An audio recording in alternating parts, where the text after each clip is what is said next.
ಆತ್ಮೀಯ ಸ್ನೇಹಿತರೆ ನಮಸ್ಕಾರ.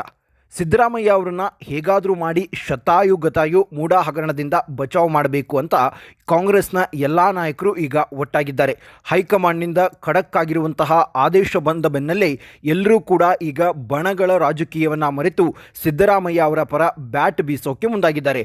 ಡಿ ಕೆ ಶಿವಕುಮಾರ್ ಅವರ ಆದಿಯಾಗಿ ಡಿ ಕೆ ಬಣದ ನಾಯಕರು ಕೂಡ ಈಗ ಸಿದ್ದರಾಮಯ್ಯ ಅವರ ಪರ ಬ್ಯಾಟ್ ಬೀಸ್ತಾ ಇದ್ದಾರೆ. ಇದೆಲ್ಲದರ ನಡುವೆ ಬಿಜೆಪಿಯ ಮೈಸೂರು ಚಲೋ ಯಾತ್ರೆಗೆ ಕೌಂಟರ್ ಕೊಡೋ ಹಾಗೆ ಕಾಂಗ್ರೆಸ್ ಕೂಡ ಶಕ್ತಿ ಪ್ರದರ್ಶನಕ್ಕೆ ಮುಂದಾಗಿದ್ದು ಎಲ್ಲವೂ ಕೂಡ ನಿಮಗೆ ಗೊತ್ತಿದೆ. ಇಂತಹ ಹೊತ್ತಿನಲ್ಲಿ ಕಾಂಗ್ರೆಸ್ ಹೈಕಮಾಂಡ್ ಒಂದು ದೃಢವಾದ ನಿರ್ಧಾರಕ್ಕೆ ಬಂದಿದೆ. ಒಂದು ವೇಳೆ ಏನಾದರೂ ಆಗಿ ಪಕ್ಷಕ್ಕೆ ಮುಜುಗರ ಉಂಟಾಗುವಂತಹ ಪರಿಸ್ಥಿತಿ ಬಂದರೆ, ರಾಷ್ಟ್ರ ಮಟ್ಟದಲ್ಲಿ ಪಕ್ಷಕ್ಕೆ ಡ್ಯಾಮೇಜ್ ಆಗುವಂತಹ ಸ್ಥಿತಿ ಬಂದು ಸಿದ್ದರಾಮಯ್ಯ ಅವರನ್ನು ಕೆಳಗಡೆ ಇಳಿಸಲೇಬೇಕಾದಂತಹ ಪರಿಸ್ಥಿತಿ ಬಂದರೆ ಯಾರನ್ನ ಮುಂದಿನ ಮುಖ್ಯಮಂತ್ರಿಯಾಗಿ ಮಾಡೋದು ಅನ್ನೋದರ ಬಗ್ಗೆ ಕಾಂಗ್ರೆಸ್ ಹೈಕಮಾಂಡ್ನಲ್ಲಿ ಒಂದಷ್ಟು ಚರ್ಚೆಗಳಾದವು. ಸೋನಿಯಾ ಗಾಂಧಿ ಅವರು ಮಲ್ಲಿಕಾರ್ಜುನ ಖರ್ಗೆ ಅವರ ಹೆಸರನ್ನು ಸೂಚಿಸಿದ್ರು. ಒಂದು ವೇಳೆ ಮಲ್ಲಿಕಾರ್ಜುನ ಖರ್ಗೆ ಅವರು ಬೇಡ ಅಂದರೆ ಅವರ ಮಗ ಪ್ರಿಯಾಂಕ್ ಖರ್ಗೆ ಹೆಸರು ಕೂಡ ಅಲ್ಲಿ ಕೇಳಿಬಂತು. ಇನ್ನು ಡಿ ಕೆ ಶಿವಕುಮಾರ್ ಆ ಒಂದು ರೇಸ್ನಲ್ಲಿದ್ದಾರೆ.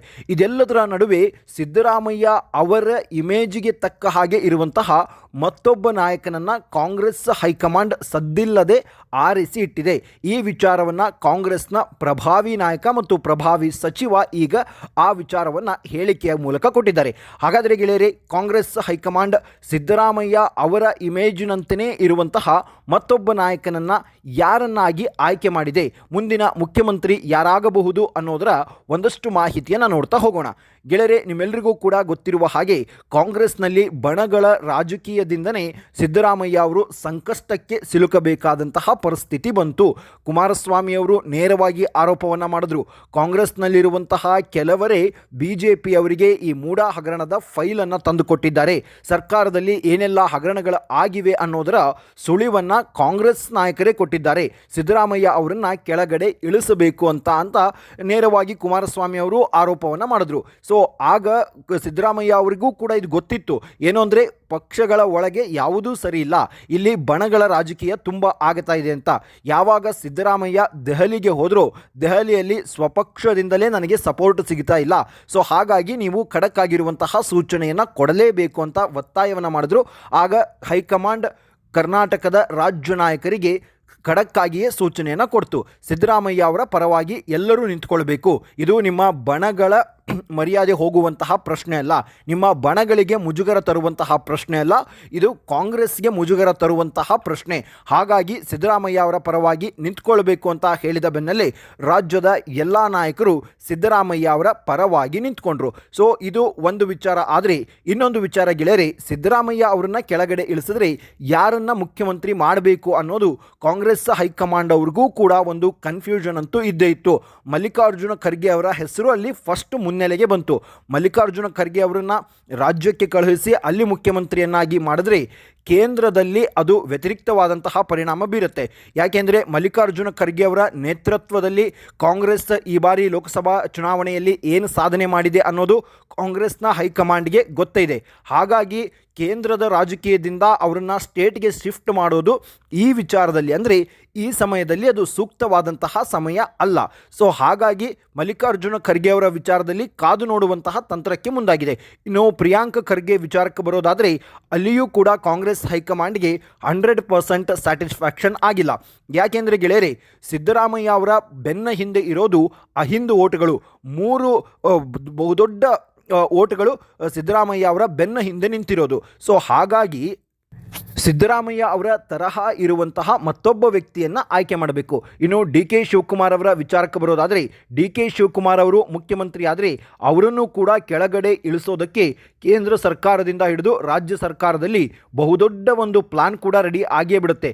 ಯಾಕೆಂದರೆ ಡಿ ಕೆ ಶಿವಕುಮಾರ್ ಅವರ ಮೇಲೆ ಇದ್ದಂತಹ ಆ ಒಂದು ಅಕ್ರಮ ಆಸ್ತಿ ಗಳಿಕೆಯ ಆ ವಿಚಾರ ಏನಿದೆಯಲ್ಲ ಅದನ್ನು ಈಗ ಸುಪ್ರೀಂ ಕೋರ್ಟ್ ಮೊರೆ ಹೋಗಿದ್ರು. ಸುಪ್ರೀಂ ಕೋರ್ಟ್ನಿಂದ ಡಿ ಕೆ ಶಿವಕುಮಾರ್ ಅವರಿಗೆ ಬಿಗ್ ಶಾಕ್ ಎದುರಾಗಿದೆ. ಇದೆ. ಸೊ ಯಾವಾಗ ಬೇಕಾದರೂ ಇಡಿ ಅಧಿಕಾರಿಗಳು ಅವರನ್ನು ಬಂಧಿಸಬಹುದು ಅಂತ ಈಗ ಸುಪ್ರೀಂ ಕೋರ್ಟ್ ಕೊಟ್ಟಿದೆ. ಸೊ ಹಾಗಾಗಿ ಡಿ ಕೆ ಶಿವಕುಮಾರ್ ಅವರನ್ನು ಈ ಸಂದರ್ಭದಲ್ಲಿ ಮುಖ್ಯಮಂತ್ರಿಯನ್ನಾಗಿ ಮಾಡಿ ಸಿದ್ದರಾಮಯ್ಯ ವಿಚಾರದಲ್ಲಿ ಏನು ಮಾಡಿದ್ರು ಅದನ್ನೇ ಮಾಡಿ ಮತ್ತೆ ಪಕ್ಷಕ್ಕೆ ದೊಡ್ಡ ಡ್ಯಾಮೇಜ್ ತಂದುಕೊಳ್ಳೋದು ಕಾಂಗ್ರೆಸ್ ಹೈಕಮಾಂಡ್ಗೆ ಇಷ್ಟ ಇಲ್ಲ.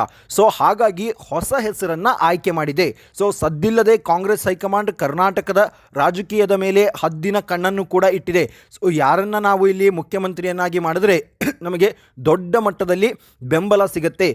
ಸ್ಥಳೀಯ ಸಂಸ್ಥೆಗಳ ಚುನಾವಣೆ ಕೂಡ ಇದೆ, ಆನಂತರ ಬೈ ಎಲೆಕ್ಷನ್ ಕೂಡ ಇದೆ. ಸೊ ಆ ಎಲ್ಲ ವಿಚಾರವನ್ನು ಮುನ್ನೆಲೆಗೆ ಇಟ್ಕೊಂಡು ಆ ಎಲ್ಲ ವಿಚಾರವನ್ನು ತಲೆಯಲ್ಲಿ ಇಟ್ಕೊಂಡು ಕಾಂಗ್ರೆಸ್ ಹೈಕಮಾಂಡ್ ಸದ್ದಿಲ್ಲದೆ ಒಂದು ಹೆಸರನ್ನು ಡಿಸೈಡ್ ಮಾಡಿದೆ ಅನ್ನೋದನ್ನು KN ರಾಜಣ್ಣ ಅವರು ಹೇಳ್ತಾರೆ. ಸೊ ಆ ಹೆಸರು ಬೇರೆ ಯಾರೂ ಅಲ್ಲ ಗೆಳೆಯರೆ, ಸತೀಶ್ ಜಾರಕಿಹೊಳಿ ಅವರು. ಹೌದು, ನಿಮ್ಮೆಲ್ಲರಿಗೂ ಕೂಡ ಗೊತ್ತಿರುವ ಹಾಗೆ ಸತೀಶ್ ಜಾರಕಿಹೊಳಿ ಅವರು ಕೂಡ ಮುಖ್ಯಮಂತ್ರಿ ಆಗೋ ಕನಸನ್ನು ಕಾಣ್ತಾ ಇದ್ದಾರೆ. ಸಿದ್ದರಾಮಯ್ಯ ಅವರ ನಂತರ ದೊಡ್ಡ ಮೊತ್ತದ ಅಥವಾ ದೊಡ್ಡ ಒಂದು ಮಾಸ್ ಲೀಡರ್, ಆ ಅಹಿಂದು ಓಟ್ಗಳ ಮಾಸ್ ಲೀಡರ್ ಅಂದರೆ ಅದು ಸತೀಶ್ ಜಾರಕಿಹೊಳಿ ಅವರು. ಸತೀಶ್ ಜಾರಕಿಹೊಳಿ ಅವರಿಗೆ 40 ಜನ ಶಾಸಕರ ಬೆಂಬಲ ಇರೋದು ಎಲ್ಲವೂ ಕೂಡ ನಿಮಗೆ ಗೊತ್ತಿದೆ. ಸತೀಶ್ ಜಾರಕಿಹೊಳಿ ಅವರ ವಿಚಾರದಲ್ಲಿ ಯಾವುದೇ ರೀತಿಯಾದಂತಹ ಹಗರಣ ಇಲ್ಲ, ಯಾವುದೇ ಮತ್ತೊಂದು ಮಗದೊಂದು ಈ ರೀತಿಯಾದಂತಹ ಹಗರಣಗಳು ಅಥವಾ ಸತೀಶ್ ಜಾರಕಿಹೊಳಿ ಅವರ ಬೆನ್ನ ಹಿಂದೆ ಯಾವುದೇ ರೀತಿಯಾದಂತಹ ಸ್ಕ್ಯಾಮ್ ಇಲ್ಲ. ಸೊ ಒಟ್ಟಾರೆಯಾಗಿ ಒಬ್ಬ ಕ್ಲೀನ್ ನಾಯಕ ಅನ್ನೋದು ಆ ಒಂದು ಇಮೇಜ್ ಕರ್ನಾಟಕದ ಜನರಿಗಿದೆ. ಸಿದ್ದರಾಮಯ್ಯ ಅವರ ವಿಚಾರದಲ್ಲಿಯೂ ಕೂಡ ಇದೇ ಆಗಿತ್ತು. ಮೂಡಾ ಹಗರಣವೊಂದನ್ನು ಬಿಟ್ಟರೆ ಸಿದ್ದರಾಮಯ್ಯ ಅವರ ವಿಚಾರದಲ್ಲಿ ಅಂಥ ದೊಡ್ಡ ದೊಡ್ಡ ಹಗರಣಗಳು ಅದು ಯಾವುದೂ ಕೂಡ ಇರಲಿಲ್ಲ. ಸೊ ಹಾಗಾಗಿ ಅವರ ತರಹ ಇರುವಂತಹ ವ್ಯಕ್ತಿತ್ವ ಮತ್ತು ಅವರ ಹಿಂದೆ ಇರುವಂತಹ ಅಹಿಂದು ಓಟ್ಗಳು ಹಾಗೆಯೇ ಉಳಿಬೇಕು, ಆ ಒಂದು ಎಲ್ಲ ಲೆಕ್ಕಾಚಾರವನ್ನು ಇಟ್ಕೊಂಡು ಸತೀಶ್ ಜಾರಕಿಹೊಳಿ ಅವರ ಹೆಸರನ್ನು ಫೈನಲ್ ಮಾಡಿರುವಂತಹ ಸೂಚನೆಯನ್ನು KN ರಾಜಣ್ಣ ಅವರು ಕೊಟ್ಟಿದ್ದಾರೆ. ಸೊ ಸತೀಶ್ ಜಾರಕಿಹೊಳಿ ಅವರೇನಾದರೂ ಮುಖ್ಯಮಂತ್ರಿ ಆದರೆ ಕರ್ನಾಟಕಕ್ಕೆ ಅಥವಾ ಕರ್ನಾಟಕದ ಮುಂದಿನ ಚುನಾವಣೆಗಳಲ್ಲಿ ಅದು ಬಹಳ ಉಪಯೋಗಕ್ಕೆ ಬರುತ್ತೆ. ಯಾಕೆಂದರೆ ಸತೀಶ್ ಜಾರಕಿಹೊಳಿ ಅವರು ಸಿದ್ದರಾಮಯ್ಯ ಅವರ ಆಪ್ತ ವಲಯದಲ್ಲಿ ಗುರುತಿಸ್ಕೊಂಡವರು, ಸಿದ್ದರಾಮಯ್ಯ ಅವರ ಬಣದಲ್ಲೂ ಕೂಡ ಇದ್ದಂಥವರು. ಸಿದ್ದರಾಮಯ್ಯ ಅವರು ಸತೀಶ್ ಜಾರಕಿಹೊಳಿ ಅವರ ಮೇಲೆ ತುಂಬ ನಂಬಿಕೆಯನ್ನು ಇಟ್ಟಿದ್ದರು. ಸೊ ಹಾಗಾಗಿ ಸತೀಶ್ ಜಾರಕಿಹೊಳಿ ಅವರನ್ನು ಮುಖ್ಯಮಂತ್ರಿಯನ್ನಾಗಿ ಮಾಡಬೇಕು ಅನ್ನುವಂತಹ ನಿರ್ಧಾರಕ್ಕೆ ಬಂದಿದೆ. ಇಲ್ಲಿ ಕಾಂಗ್ರೆಸ್ ಹೈಕಮಾಂಡ್ ಆಡಿರೋದು BJP ಏನು ಒಂದು ಸ್ಟ್ರಾಟಜಿ ಇಟ್ಕೊಂಡಿತ್ತಲ್ಲ ಅದೇ ಸ್ಟ್ರಾಟಜಿಯನ್ನು ಯೂಸ್ ಮಾಡಿದ್ರು. ಯಡಿಯೂರಪ್ಪ ಅವರನ್ನು ಕೆಳಗಡೆ ಇಳಿಸಿದಾಗ ಏನಾಯಿತು ಮುಂದಿನ ಚುನಾವಣೆಯಲ್ಲಿ ಅನ್ನೋದು ಗೊತ್ತಿದೆ. ಸೊ ಹಾಗಾಗಿ ಆ ತರಹ ಆಗೋದು ಬೇಡ. ಸಿದ್ದರಾಮಯ್ಯ ಅವರನ್ನು ಕೆಳಗಡೆ ಇಳಿಸಿಬಿಟ್ರೆ ಅಲ್ಲಿ ಸಿಂಪತಿ ಓಟ್ಗಳು ಎಲ್ಲವೂ ಕೂಡ BJPಗೆ ಶಿಫ್ಟ್ ಆಗುವಂತಹ ಸಾಧ್ಯತೆ ಇದೆ. ಸೊ ಹಾಗಾಗಿ ಸತೀಶ್ ಜಾರಕಿಹೊಳಿ ಅವರನ್ನು ಈ ವಿಚಾರದಲ್ಲಿ ಮುನ್ನೆಲೆಗೆ ತಂದು 2028ರ ಚುನಾವಣೆಗೂ ಕೂಡ ಕಾಂಗ್ರೆಸ್ ಒಂದು ದೊಡ್ಡ ಯೋಜನೆಯನ್ನು ರೂಪಿಸ್ಕೊಂಡಂತೆ ಕಾಣುತ್ತೆ. ಸೊ ಸತೀಶ್ ಜಾರಕಿಹೊಳಿ ಅವರು ಮುಖ್ಯಮಂತ್ರಿ ಆಗಬೇಕು ಅನ್ನೋದು ಬಹಳ ಜನರ ಆಸೆಯೂ ಕೂಡ ಇದೆ. ಕಾಂಗ್ರೆಸ್ನಲ್ಲಿಯೇ ಬಹಳ ಶಾಸಕರ ಒಂದು ಒತ್ತಾಸೆಯೂ ಕೂಡ ಅದೇ ಆಗಿದೆ, ಸತೀಶ್ ಜಾರಕಿಹೊಳಿ ಅವರು ಮುಖ್ಯಮಂತ್ರಿ ಆಗಬೇಕು ಅನ್ನೋದು. ಇದೆಲ್ಲವೂ ಒಂದು ಕಡೆ ಆದರೆ ಈಗ ಮೂಡಾ ಹಗರಣದ ವಿಚಾರ ಏನು ಅಂದರೆ ಇವತ್ತು ಕೋರ್ಟ್ನಲ್ಲಿ ಮೂಡಾ ಹಗರಣದ ಅರ್ಜಿಯ ವಿಚಾರಣೆ ನಡೆಯುತ್ತೆ.